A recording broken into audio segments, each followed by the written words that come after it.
வணக்கம். நீங்கள் இணைந்து கொள்வது நியூஸ் ஃபர்ஸ்டின் பிரதான செய்திகளோடு. ஆஸ்திரேலிய அரசியல் வரலாற்றில் ஒரு புதிய அத்தியாயம் இன்று ஆரம்பமானது. ஆஸ்திரேலிய தொழிற்கட்சியின் 5ஆம் ஆண்டு கால ஆட்சி முடிவிற்கு. இதேவேளை மாலத்தீவில் இன்றைய தினம் ஜனாதிபதி தேர்தல் நடைபெறுகின்றது. தொடர்ந்து இணைந்திருங்கள். இவை தொடர்பான முழுமையான தகவல்களை எமது வெளிநாட்டு செய்திகளில் எதிர்பாருங்கள். முதலில் தலைப்புச் செய்திகள். ஆஸ்திரேலிய தொழிற்கட்சியின் 6 ஆண்டு கால ஆட்சி முடிவுக்கு. தேர்தலின் வெற்றி எதிர்க்கட்சி வேட்பாளர் டோனி அபட்டுக்கு. மாகாண சபை தேர்தலுடன் தொடர்புடைய முறைப்பாடுகளின் எண்ணிக்கை 341 உயர்வு. மத்திய மாகாண சபையின் கூட்டமைப்பு ஆதரவாளர் ஒருவர் மீது பேராதனையில் துப்பாக்கி பிரயோகம். அடுத்து வரும் 2 நாட்களுக்கு கடும் காற்றுடன் கூடிய மழை.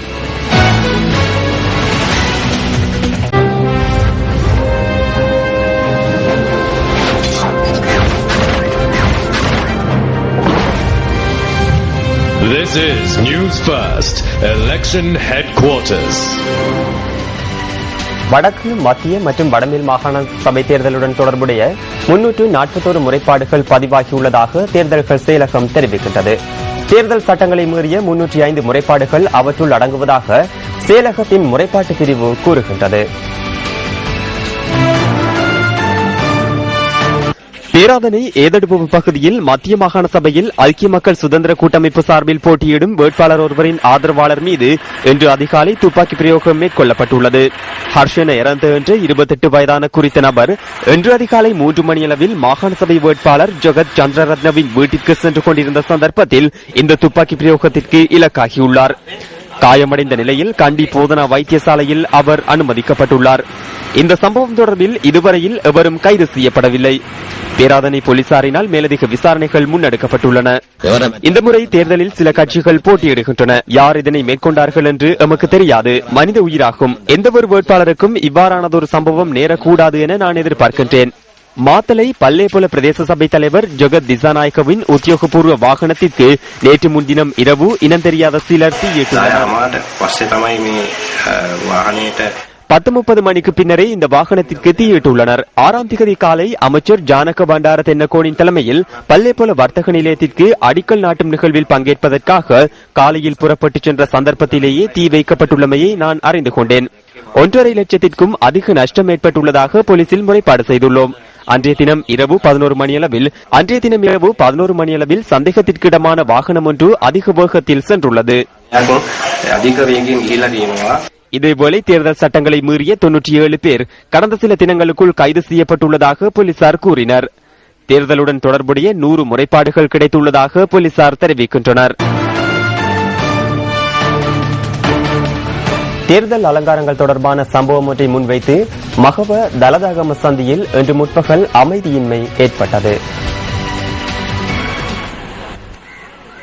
தலதாகம பகுதியில் கூட்டம் ஒன்றிற்கான அலங்கார நடவடிக்கையில் ஈடுபட்ட போது இடையூறு விளைவித்ததாக தெரிவித்து ஐக்கிய தேசிய கட்சியின் ஆதரவாளர் ஒருவர் இன்று முற்பகல் உண்ணாவிரதம் ஒன்றை ஆரம்பித்திருந்தார்.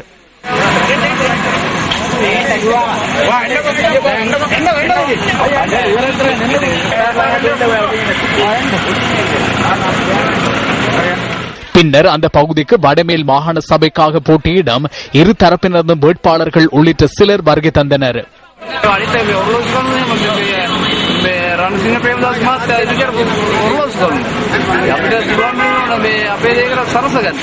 විශේෂයෙන් වටරවුම් අයිතිය තියෙන ප්‍රදේශ සභාවට එනිසා මම අපේ කම්කරු මහතුන් යොදවලා ඉතාමත් දර්ශනීය ආකර්ශනීය තැනක් බවට දලදාග වටරවුම මංසන්දිය පත් කරන්නට කටයුතු කරා. බෞසරේ යොදලා වකුර ඇදලා මේ අදට මල් ටික නඩත්තු කරගෙන ගියා. පහුගිය දවසක අධිකරු ජනාධිපතිතුමා ආවා. ඒත් මම මෙතන නිල් පොඩි දාන්න දුන්නේ. பின்னர் போலீசாரின் தலையீட்டினால் நகர மத்தியில் காணப்பட்ட அலங்காரங்கள் அகற்றப்பட்டன. அதற்கு ஐக்கிய தேசிய கட்சியின் ஆதரவாளர்கள் எதிர்ப்பு தெரிவித்ததுடன் அவர்கள் மணிக்கூட்டு கோபுரத்தை சுற்றி காட்சிப்படுத்தப்பட்டிருந்த சில விளம்பர பதாகைகளையும் அகற்றினார்கள். தேர்தல் தொடர்பில் பல்வேறு மேடைகளில் தெரிவிக்கப்பட்ட சில கருத்துக்கள் அடுத்து. இந்த அரசாங்கம் நீண்ட காலத்தை இலக்காக கொண்டுள்ளது. வீதிகள் அகலப்படுத்தப்படுகின்றன, வீதிகள் புனரமைக்கப்படுகின்றன, நகரங்கள் அபிவிருத்தி அடைகின்றன. இவற்றை செய்யும் போது எம்மை திட்டி எனும் அரசாங்கத்திற்கு வாக்களிக்கின்றனர். இந்த அரசாங்கம் நீண்ட காலம் காணப்படும் போது ஐக்கிய தேசிய கட்சியினால், மக்கள் விடுதலை முன்னணியினால் எம்மை நெருங்கவும் முடியாது.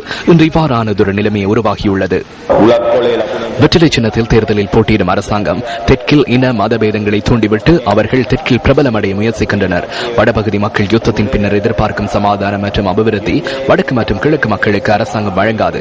அதனால் வடக்கு மற்றும் கிழக்கு பகுதிகளில் வாழும் மக்களின் பிரச்சினைகளை புரிந்து கொள்ளக்கூடிய புதிய அரசியல்வாதிகளை, மக்களுடன் வாழும் அரசியல்வாதிகளை புதிதாக உருவாக்குவதற்கு நாம் முயற்சிக்கின்றோம்.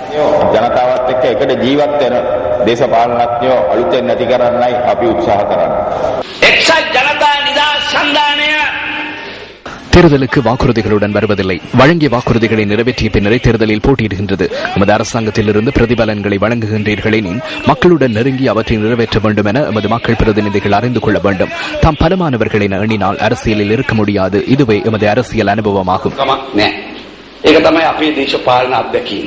இந்த தேர்தலில் கூட அரசுக்கான ஒரு இக்கட்டான சூழ்நிலை தான் வைத்து கவலையோடு நடைபெறுகிறது. இது முக்கியமாக சொல்லப்போனால் மலையத்தில் அதாவது நவநீதம் பிள்ளை பொருளாதார மாணவர்கள் இதை சமாளிப்பதற்காக உருவாக்கி போட்டு இவரின் பிரதமர் நீதியரசர் நிற்கிறார், உயர்மன்ற நீதியரசர் நிற்கிறார் என்றவுடன் அரசாங்கத்துக்கு பயம் வந்துவிட்டது, காய்ச்சல் வந்துவிட்டது. அதற்காகத்தான் மாறி மாறி அமைச்சர்கள் ஐக்கியவிட்டுக் கொண்டிருக்கிறார்கள். இதற்கு காப்போட்டு இந்த இதை நாம் ஒரு உச்சகட்டமாக செய்ய வேண்டும்.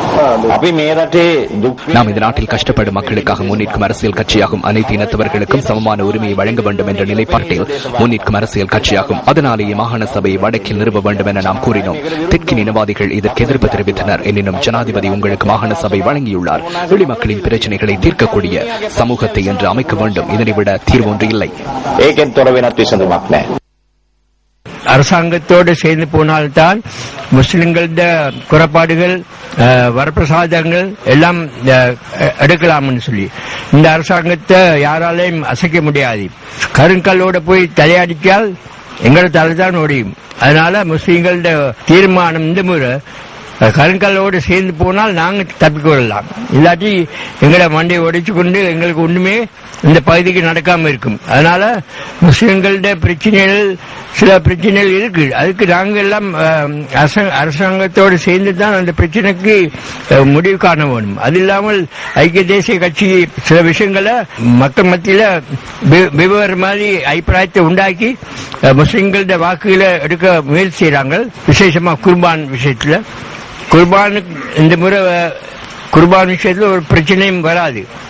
அரசாங்கம் முஸ்லிம்களுக்குள்ள எங்களுடைய மார்க்க சட்டப்படி குர்பான் கொடுக்க வேண்டும் என்ற நோக்கத்தோட அடிப்படையில் அரசாங்கம் இதுக்கு ஒத்துழைப்பாங்க. யுத்த சூழல் காரணமாக எத்தனையோ உயிரிழப்புகள், சொத்துக்களை இழந்தார்கள், உடைமைகளை இழந்தார்கள், நிறைய பேர் காயப்பட்டார்கள், கைகால்களை இழந்தார்கள். ஆகவே இப்படியாப்பட்ட ஒரு மாவட்டத்தில் இவ்வாறான இழப்புகளை சந்தித்த ஒரு பகுதியில் ஒரு புதிய புனரமைப்பினை ஏற்படுத்துவதற்காக, புனர்வாழ்வு பணிகளை முன்னெடுப்பதற்காக பல செயல் திட்டங்களோடு கொள்கைகளை வகுத்துக் கொண்டு இந்த தேர்தலை சந்தித்திருக்கிறோம். கஷ்டப்பட்டு மக்களுக்கு ஏதாவது நடக்கும், நல்லது நடக்கும் போயிட்டு செஞ்சு ஐக்கிய தேசிய கட்சியிலே தான் இருந்தேன். கௌரவ ஜெய சிறுரங்கையா அவர்கள் வந்ததுக்கு பிறகு ஜெய சிறுரங்கையா இருக்கிறதுக்கு நல்ல நோக்கம் என்னன்னு கேட்டா, அவர் சொல்றது செய்தாரு. அவர் சம்பாதிக்கணுங்கிற நோக்கம் இல்ல, மக்களுக்கு சேவை செய்யணும், மக்கள் இந்த அடிமட்டத்தில் வாழ்கின்ற மக்களை நல்ல நிலைமைக்கு கொண்டு வரணும், தோட்ட தொழிலாளிங்கிற பேரை மாத்தி எல்லாம் ஐக்கியம், தமிழ் பேசும் மக்கள் அனைவரும் ஐக்கியமாக வாழணுங்கிறது தான் அவருடைய எண்ணம். இதற்கு வழிவகுப்போம். நான் லயத்துல வந்து எங்க அம்மா இன்னைக்கு லயத்துல எஸ்டேட்ல வேலை செய்யறாங்க. லயத்துல எங்கிட்ட அருமை தெரியும், உங்கள்கிட்ட அருமை எனக்கு தெரியும். சரியா? லயத்துல அரசியலுக்கு போட்டது வந்து ஜெயிச்சிருக்காங்க மட்டும்தான். சரியா? இன்னைக்கு வராங்க, கண்ணாடி போட்டுக்கிட்டு பஞ்சரோட வராங்க, பெருசா வராங்க. அவங்க எங்க இருந்தாங்க? லயத்துல ஒரு நாள் சரி அனுபவிச்சிருப்பாங்களா? ஒரு துக்கம் சரி அனுபவிச்சிருப்பாங்களா? நான் எனக்கு வந்து லயத்துல உள்ளவங்க கஷ்ட நஷ்டங்கள் அவ்வளவு தெரியும். தோட்ட தொழிலாளர் இந்த நாட்டின் ஆட்சியாளனாக மாற வேண்டும். தோட்ட தொழிலாளர் இந்த நாட்டிலே இருக்கின்ற சகல சுகபோகங்களை அனுபவிக்க வேண்டும். சாதாரண மக்கள் அனுபவிக்கின்ற சுகபோகங்களை இந்த தோட்ட தொழிலாளர் அனுபவிக்க வேண்டும். இதுதான் தலைவருடைய ஆசை. இதற்காக வேண்டித்தான் நாங்கள் இன்று மதத்தால் வேறுபட்டிருந்தாலும் மொழியால் ஒன்றுபட்டிருக்கின்றோம். மாத்தளை நாளந்த அப்புகாலந்த பெருந்தோட்டத்தில் இடம்பெற்ற தேர்தல் பிரசார நடவடிக்கைகளில் பாராளுமன்ற உறுப்பினரும் பிரஜைகள் முன்னணியின் செயலாளர் நாயகமுமான ஜே ஸ்ரீரங்கா கலந்து கொண்டார். எஸ் சத்தியமூர்த்தி மற்றும் டி சங்கர் உள்ளிட்ட வேட்பாளர்களுக்கு ஆதரவு தெரிவிக்கும் வகையிலேயே பாராளுமன்ற உறுப்பினர் ஜே ஸ்ரீரங்கா இந்த விஜயத்தில் கலந்து கொண்டார். இதன்போது மாத்தளை நாளாந்து அப்புகானந்த பெருந்தோட்ட மக்களை சந்தித்து அவர்கள் எதிர்நோக்கும் பிரச்சனைகள் தொடர்பிலும் பாராளுமன்ற உறுப்பினர் கேட்டறிந்து கொண்டதுடன் தோட்ட தொழிலாளர்களின் லைன்களுக்கும் சென்று அங்குள்ள குறைபாடுகளையும் பார்வையிட்டார்.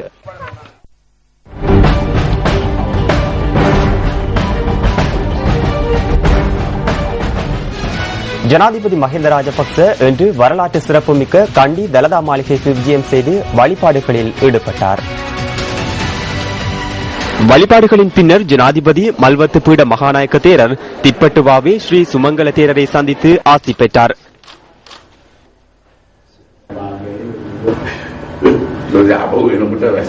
அதன் பின்னர் ஜனாதிபதி மெர்க்திவெல்ல விகாரைக்கு சென்று வழிபாடுகளில் ஈடுபட்டார். அத்துடன் மல்வத்து பீடத்தின் அனுநாயக்க தேரர்களான திம்புல்குமார விமலதம்ம தேரர் மற்றும் நியாங்கோட விஜித்தஸ்ரீ தேரர் உள்ளிட்டவர்களை சந்தித்தார். இதேவேளை கண்டி போகம்பரை மைதான வளாகத்தில் அமைக்கப்பட்டுள்ள புதிய உடற்பயிற்சி நிலையத்தின் செயற்பாடுகளையும் ஜனாதிபதி இன்று கண்காணித்தார். புத்தளம் முதல் காலியூடான மாத்தறை வரையான கடற்பகுதிகள் நாளை காலை 6 மணி முதல் கொந்தளிப்பாகவும் ஆபத்தாகவும் காணப்படும் என வளிமண்டலவியல் திணைக்களம் தெரிவிக்கின்றது. இந்த பகுதிகளில் மணித்தியாலத்திற்கு 70 கிலோமீட்டர் வேகத்தில் காற்று வீசலாம் என திணைக்களத்தின் இயற்கை அனர்த்தம் தொடர்பான முன்னெச்சரிக்கை நிலையம் வெளியிட்டுள்ள அறிக்கையில் சுட்டிக்காட்டப்பட்டுள்ளது. எதிர்வரும் 48 மணித்தியாலங்களில் மேல், தெற்கு, சப்ரகமுவ, மத்திய, வடக்கு மற்றும் வடமேல் மாகாணங்களில் அடைமழை பெய்யக்கூடும் என வளிமண்டலவியல் திணைக்களம் தெரிவிக்கின்றது. சில பகுதிகளில் 150 மில்லிமீட்டருக்கும் அதிக மழை வீழ்ச்சியை எதிர்பார்ப்பதாக வளிமண்டலவியல் திணைக்களம் வெளியிட்டுள்ள அறிக்கையில் குறிப்பிடப்பட்டுள்ளது. நாளை காலை 6 மணி முதல் நாட்டின் தென்மேற்கு, மேற்கு மற்றும் தெற்கு பகுதிகளின் கடற்பிரதேசங்களில் காற்றின் வேகம் அதிகரித்து காணப்படும் என சுட்டிக்காட்டப்பட்டுள்ளது. இன்று காலை பொல்கொல்ல நீர்த்தேக்கத்தின் நிலைமையை யூ ரிப்போர்ட்டர் நிமல் இளங்ககோன் பதிவு செய்திருந்தார். இதேவேளை நுவரெலியாவில் இன்று காலை முதல் அதிக பனிமூட்டம் நிலவுவதாக யூ ரிப்போர்ட்டர் விஜயஸ்ரீ சமரசேகர தெரிவிக்கின்றார். சிந்தனையை தூண்டும் அறிஞர் வாக்கு அடுத்து.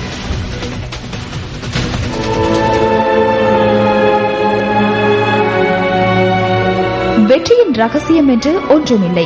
அதனை தேடி நேரத்தை வீணாக்க வேண்டாம். வெற்றி என்பது நேர்த்தி, கடின உழைப்பு, தவறுகளிலிருந்து கற்றுக்கொள்ளல் என்பவற்றின் பிரதிபலனாகும்.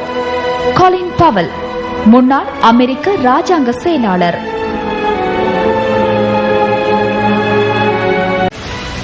இரண்டாயிரத்து 13ஆம் ஆண்டிற்கான மாலைதீவின் ஜனாதிபதி தேர்தல் இன்று அமைதியான முறையில் நடைபெற்றுள்ளது. மாலைதீவு மக்கள் மிகுந்த ஆர்வத்துடன் தமது வாக்குகளை பதிவு செய்ததாக மாலைதீவில் உள்ள நியூஸ் ஃபர்ஸ்டின் அலுவலக செய்தியாளர் ரமேஷ் எருகல் பண்டார தெரிவிக்கின்றார். மாலைதீவின் புதிய ஜனாதிபதியை தேர்ந்தெடுப்பதற்கான தேர்தலில் இன்று காலை 7:30 மணியளவில் வாக்கெடுப்புகள் ஆரம்பமாகியிருந்தன. மாலைதீவின் 10வது ஜனாதிபதி தேர்தலில் வாக்களிப்பதற்காக அந்நாட்டு மக்கள் மிகுந்த ஆர்வமாக வாக்குச்சாவடிகளுக்கு வந்திருப்பதை காணக்கூடியதாக இருந்தது. வேட்பாளர்களும் தமது வாக்குகளை வழங்குவதற்கு முன்கூட்டியே வந்திருந்தார்கள். இந்த தேர்தலில் முன்னாள் ஜனாதிபதி வாஹிட், மாலைதீவு ஜனநாயக கட்சி வேட்பாளர் நஷீத் மற்றும் மாலைதீவு முன்னேற்ற கட்சி வேட்பாளர் அப்துல்லா யாமின் ஆகியோர் தேர்தலில் போட்டியிடுகின்றமை குறிப்பிடத்தக்கது. பதவியில் உள்ள ஜனாதிபதி டாக்டர் முகமது வாஹிட் மற்றும் யாமின் அப்துல்லா தமது முதல் வாக்கினை வழங்குவதற்காக வந்திருந்தனர். அதேபோல் முன்னாள் ஜனாதிபதி முகமது நஷீதும் தனது வாக்குகளை வழங்குவதற்காக வந்திருந்தார். வாக்களிப்பதற்காக நீண்ட வரிசை காணப்பட்ட போதும் சாதாரண குடிமகனைப் போல் முகமது நஷீத் வரிசையில் நின்று தனது வாக்கினை செலுத்தியிருந்தார். தேர்தல் மிகவும் அமைதியான முறையில் நடைபெற்றதாக தேர்தல் நிறைவடைவதற்கு முன்னதாக இடம்பெற்ற செய்தியாளர் சந்திப்பில் தேர்தல்கள் கண்காணிப்பு செயலகம் தெரிவித்துள்ளது. மாலைதீவின் புதிய ஜனாதிபதியை தேர்ந்தெடுப்பதற்கான தேர்தல்கள் நிறைவடைந்துள்ளன. தற்போது வாக்கு எண்ணும் பணிகள் ஆரம்பமாகியுள்ளன. இன்று இரவு தேர்தல் முடிவுகள் வெளியாகும். வெற்றி பெற்ற ஜனாதிபதி யார் என்பது தெரிந்துவிடும். நியூஸ் ஃபர்ஸ்டிற்காக நான் மாலைதீவிலிருந்து இருகல் பண்டார.